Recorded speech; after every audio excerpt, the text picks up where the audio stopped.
To Mike at Auntie Jose, maraming salamat po sa ibinigay niyong 5,000. Malaking halaga na po ito sa aking allowance at God bless you po.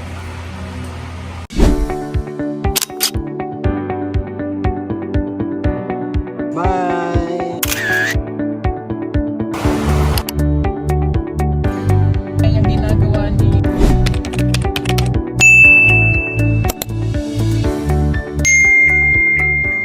Ayan, magandang araw na naman po mga kababayan, mga brothers and sisters. So back to mission na naman po yung team ngayon.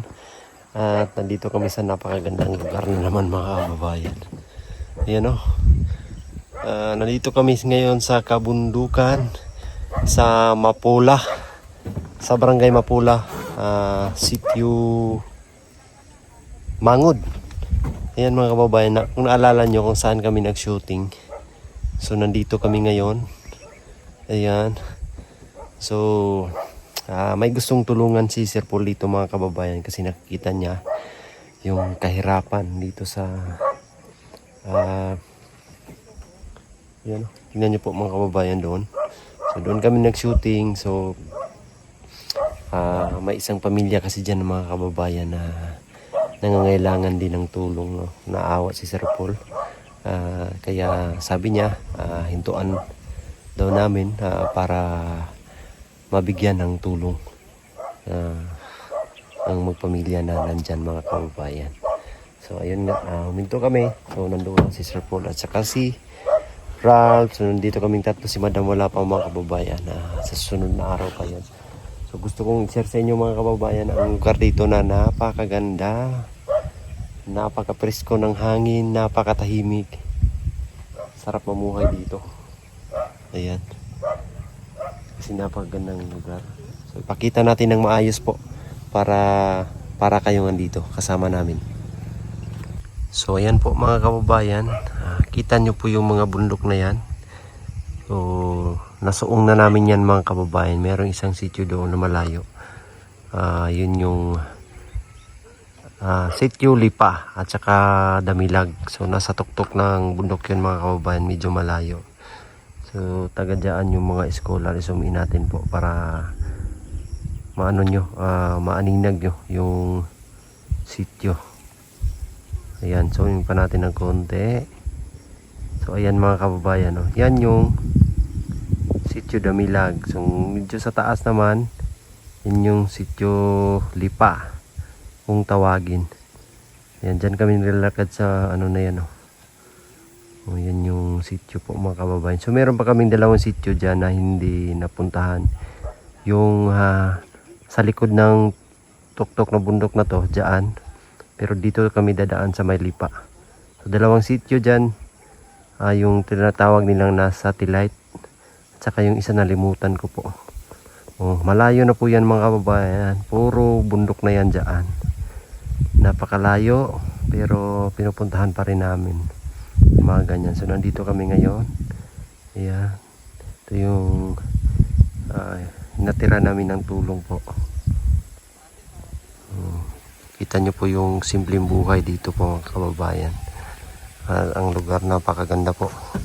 So lahat ng mga area dito ay sa mga katutubo po ito. So makikita talaga natin mga kababayan yung kaibahan sa mga may marunong na sa buhay, may kaalaman, kasi nakikita natin yung may mga tanim na niyog. Ayan o. Pero yung wala pa talaga silang kaya makikita natin na open pa yung kanilang area. Makikita natin mga mais pa yung mga tanim. So kailangan natin talaga sila i-educate or turuan kung paano magtanim para mataniman nila ng niyog, kasi sayang yung bundok. Wala ng mga punong kahoy, wala ng mag-prevent sa landslide o mag-produce ng tubig, kaya kailangan nilang palitan ng mga tanim yung mga ganyan. So kaya laging sinasabi sa kanila na kailangan nilang gawin yan, gawin to, na taniman ng mga punong kahoy. Yung kahit hindi na yung mga gagawing lumber, kundi yung ipalit nila dyan is yung mga prutas na durian, guyabano, lansones, mangustin, lalong-lalo na yung niyog at saka mga lansones. Yan yung kailangan ipalit nila dito kasi bakanting-bakanti po mga kababayan. Makikita natin na talagang walang tanim. Oo, kaya makikita natin na yung mga nakalbo na bundok, so kailangan nilang mataniman na.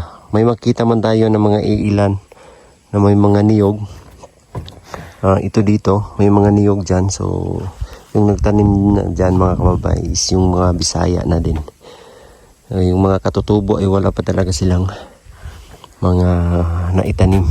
Kaya, yung pumupunta kami sa bundok, makikita talaga natin o makikita ninyo na kalbo. Kalbo yung kanilang lugar.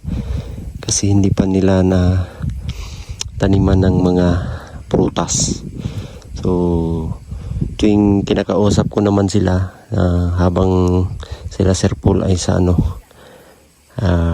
nagbablog o nagbigay ng tulong, so ako naman kinakausap ko sila in private na dapat magtanim sila ng mga kahoy, punong kahoy na fruit bearing trees. Kaya sana sa makikita natin sa susunod na taon ay talagang magbago na yung kinagisnan o yung kabundukan na ngayon ay kalbo. So sana sunod na taon ay makikita natin na taniman nila ng mga kahoy na may bunga. Sana magbunga rin yung mga turo natin sa kanila mga kababayan. Sa susunod na 5 taon o 10 taon makabalik kami dito soon. Sana ay mapakita natin ulit sa inyo na mataniman na nila ng mga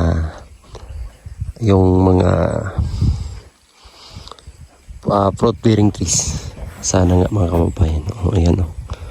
Napakaganda ng dito. Kabundukan. Grabe. So kasi yung saging mga kababayan is temporary lang yan. Hindi yan magtatagal or hindi yan forever. Kasi mamamatay din yan, tanim ka na naman uli. Hindi gaya ng mga niyog na pag mabuhay na siya, talagang forever na yan mga kababayan. Mga apo, mga anak, mga apo, or susunod na generation ay makikinabang pa rin sa mga tanim na yan. Yung mga durian, kahit ilang taon yan, hindi yan basta-basta mamamatay. So doon is yung pinupuntahan namin lagi din dyan. Yung mga bundok na to ay talagang nililibot namin to at hinahanap talaga namin yung mga sityo pinupuntahan para mahatiran ng tulong at saka makapagbigay kaalaman din tayo mga kababayan sa mga dapat nilang gawin dito sa kanilang lupa, kasi sayang yung lupa nila mga kababayan na walang tanim. Kasi ayan nga mga kababayan, hindi man ako agriculturist or wala man akong pinag-aralan sa agriculture, pero meron din akong mga nalalaman mga kababayan sa pagtatanim, kung paano magtanim, kung ano yung mga kailangan itanim dito na pwede pagsabayin. Kasi farmers, isa din akong farmers mga kababayan. Yung mga magulang ko, mga ninuno ko is farmers din sila, or yung lolo ko is mangingisda at saka farmer. So meron din tayong kaalaman sa pagtatanim. So sa katunayan nga niyan mga kababayan is meron na tayong mga pinatanim ng mga kakao, durian, niyog. So yun yung tatlong prutas kung tawagin yung inano ko talaga mga kababayan na pinatanim ko. Durian, kasi meron ng mga planta dito sa Davao na bumibilik direct ng mga durian, saka yung kakao meron din, at saka niyog. So hindi na tayo mahihirapang magbenta.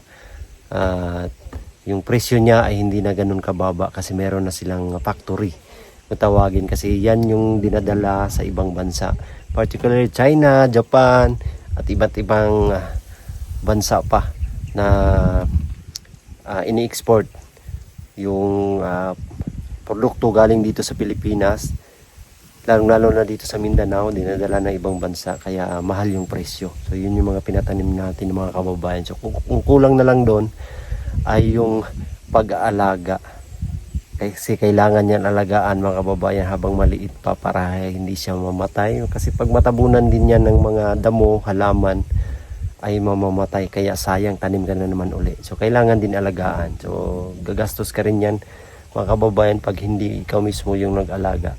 Lalo na sa akin na bumabiyahe, so ginagastusan din natin mga kababayan para malinis at maalagaan na lalaki siya ng maayos.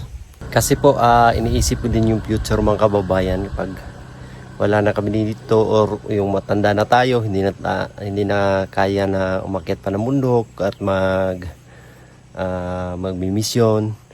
So iniisip ko rin mga kababayan na balang araw meron din tayong pagkukunan ng pangkambuhayan, kahit hindi man ganun kalaki yung kita sa pagpa-farming, at least consistent na, tuloy-tuloy na yung pagkakuhanan mo ng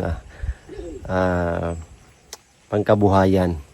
Ayan, mag-harvest ka na lang ng niyog, durian, kakao, yun na lang yung tapos mag-aalaga ka ng mga hayop, yung mga manok, tsaka yung iba pa, at saka magtanim-tanim ka lang ng gulay. Yun ay buhay ka na talaga kahit nasa bundok ka mga kababayan. Hindi ka na magugutom, o bili ka na lang, bigas na lang yung kulang. Kasi dito sa amin wala masyadong palayan dito sa part ng Davao, kasi bundok, ulo doon sa may mga patag na area meron doong mga palayan, pero sa amin walang palayan mga kababayan. So yun yung mga alternative natin na pinagkukuhanan ng pangkabuhayan. Kaya sa mga kagaya ko rin na nanonood, is ganyan yung diskarte natin sa buhay po, ang mag-prepare para sa ating kinabukasan. Ayan. So sa ngayon, ayan, dito kami sa napakagandang lugar talaga mga kababayan. Mamaya pagkatapos nito, doon na naman kami sa ibang lugar maghatid ng tulong. So ito kasing ginagawa namin mga kababayan is na to, parang nakaugalian na talaga namin, yung habit na namin na magpunta sa kabundukan, magbigay ng tulong. Ayan na, yan na yung ginagawa namin na araw-araw. Kaya sabi nga ni Sir Paul, sabi niya sa amin, yung mag-usap kami habang bumibiyahe, sabi niya, grabe no, araw-araw pala tayong naghatid ng tulong, sabi niya ganyan. So kaya hindi na lang namin mapansin yung araw, buwan, taon na ang bilis na palang lumipas, kasi ayun, lagi kaming biyahe. Sa katunayan nga, si Sir Paul ay ilang buwan nang hindi nakauwi mga kababayan doon sa kanila sa Laguna. Sabi niya aming miss na yung kanyang pamilya, so para kasing nag-abroad siya dito. Pati rin kami, kahit nandito mga kababayan, hindi rin kami basta-basta maka-uwi, o hindi rin madali na maka-uwi doon sa aming probinsya, kasi inuuna po namin yung aming pagmimisyon sa araw-araw. Kinakongratulate ko nga pala si Sir Paul. Congratulations Sir Paul. Masaya ako, nakabahagi sa pumbiyahe, naging 4 million na subscribers na po si Sir Paul. So kahit na ganun, patuloy pa rin natin suportahan mga kababayan si Sir Paul, para marami pang mga kababayan natin na matutulungan, mabigyan ng pag-asa sa buhay. Ayan. So siyempre kabahagi tayo dyan mga kababayan. Ako, kayong lahat na nanonood, kabahagi kayo dyan. Kaya patuloy nyo lang kaming suportahan mga kababayan. At i-subscribe nyo din po ang ating munting channel po. At i-follow nyo rin natin ang Facebook page. Ayan. Malaking tulong na po yan para sa amin, sa aming lahat. Ayan. So mamaya ay i-share din natin ang pagpunta natin doon sa kabilang lugar.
So yun nga mga kababayan, kanina doon tayo sa isang sitio sa Mangot. So dito kami ngayon nga, mga kababayan, sa boundary ng Davao City at saka ng Bukidnon. So itong lugar na ito mga kababayan is tahimik. Yung mga dumadaan dito sa kalsada is kunting-kunti lang mga kababayan. Walang masyadong dumadaan dito. So ito yung Tagusan. Pag galing ka doon sa dito banda sa Davao, ayan doon sa Davao, ito madadaanan mo to pag pupunta kang Bukidnon. Pag dito ka dumaan sa may bandang Pakibatos, ito yung Tagus mga kababayan. Ayan, kita nyo po yung bundok na yan. Yan po ay Bukidnon na yan. So ito yung pinaka last na sitio dito.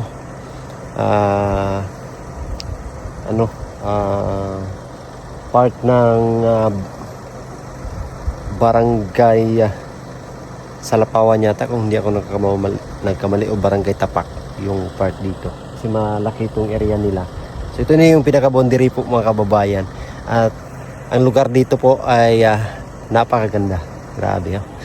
So ang Bukidnon sa part dito sa may Pakibato District, yung mga kabundukan ay nagtataasan, at saka yung sa kabila is yung Talaingod. So nasabi na natin to dati, pero ngayon i-share natin muli sa inyo mga kababayan. Nandito kasi kami, may kita nyo po yung mga bahay na yan dyan.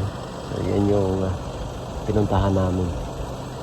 Kaya ngayon nandito tayo, o nandito kami para maghatid ng tulong. Yan yung binabaybay namin yung mga daanan po.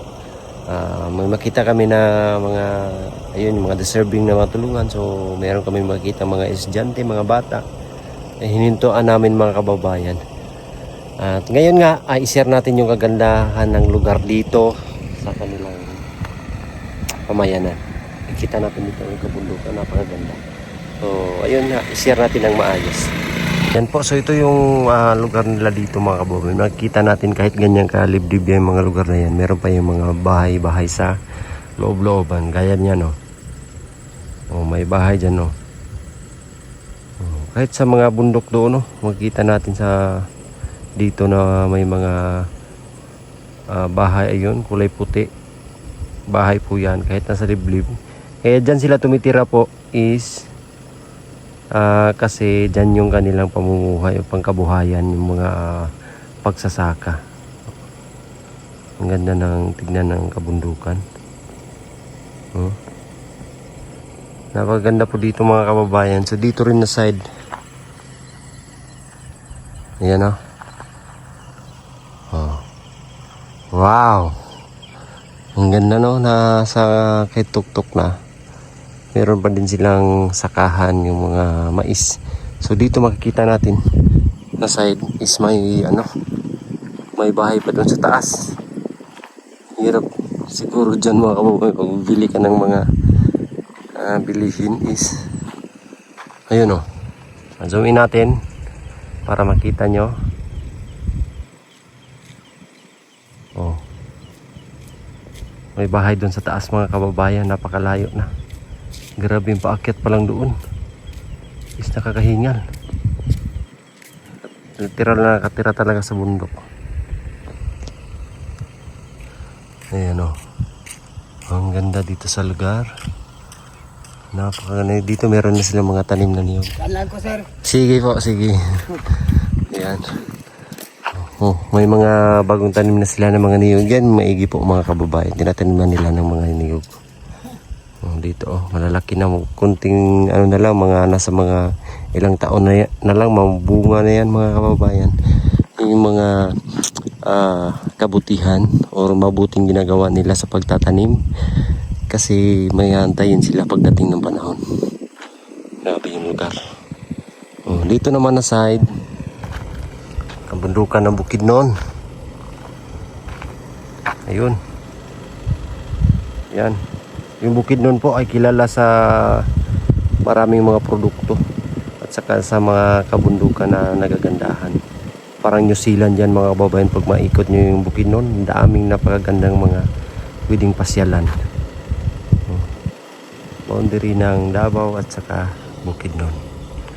Di ba, no? Ang ganda po dito mga kababayan. Tahimik na tahimik. Oh. Presko yung hangin. Nakaka-relax po talaga sobra. tingnan nyo po kahit sa malayo, may bahay pa rin doon. Sabihin natin kung kaya ba makita. Yun, kulay puti, bahay pa rin yan. Oh, grabe, napakalayo na yan mga kababayan. So lakad lang pagpunta dyan.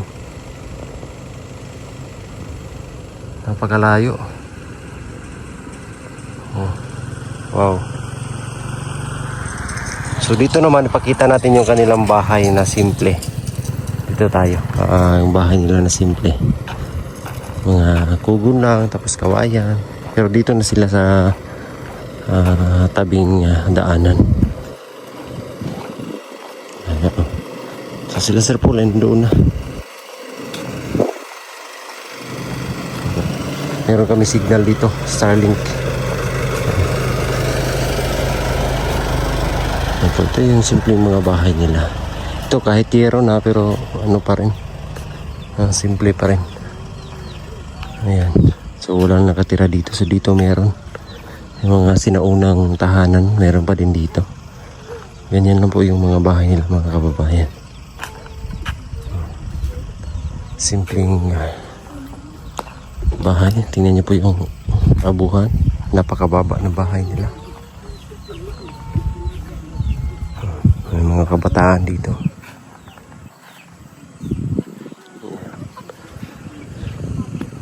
Simple, no? Simple po. So yun na nga mga kababayan, ayan, karating kami dito sa liblib na lugar sa isang sitio.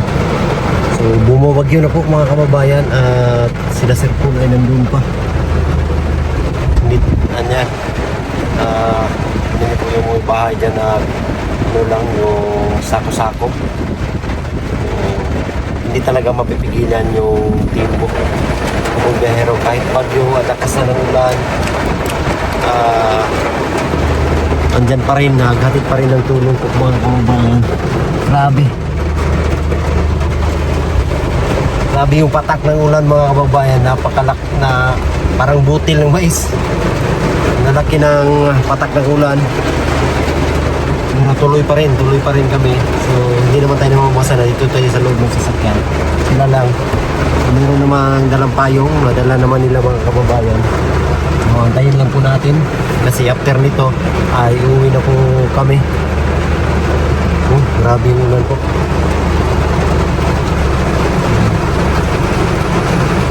Sa mabuti na lang na maganda na yung daanan dito. Kaya ang pinag-alala ko lang mga kababayan kasi yung daanan doon sa may ilog is nag-overflow, baka bumaha, hindi kami makatawid. Sana hindi po bumaha. Sana ay matapos na kami dito agad para makauwi na kami mga kababayan. So yan bahay na yun mga kababayan. Diyan sila Sir Paul sa loob at si Ralph. So grabe yung ulan.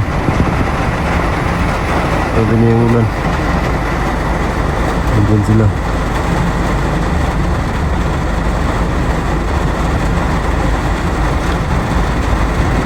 So yun mga kababayan, at ayan, nakauwi na kami at humupa na yung ulan. Thanks God at nakatawid kami dun sa hindi pa malakas yung baha mga kababayan, kaya pa ng sasakyan, kaya safe kami nakatawid. Thank you Lord sa safe na biyahe sa araw-araw. So ngayon mga kababayan at uwi nang kami sa aming tagsatagsa ka pa ni Malay. Sa iba, aming mga tinitirhan, uwi na kami ni Ralph. Thank you po sa inyong lahat mga kababayan, sa inyong walang sawang suporta at pagmamahal sa aming lahat. Maraming salamat sa inyo po. God bless po. We love you all. Bye-bye. Ito Mike at Auntie Jose, maraming salamat po sa ibili ngayon yung 5,000. Malaking halaga na po ito sa aking allowance at God bless you po.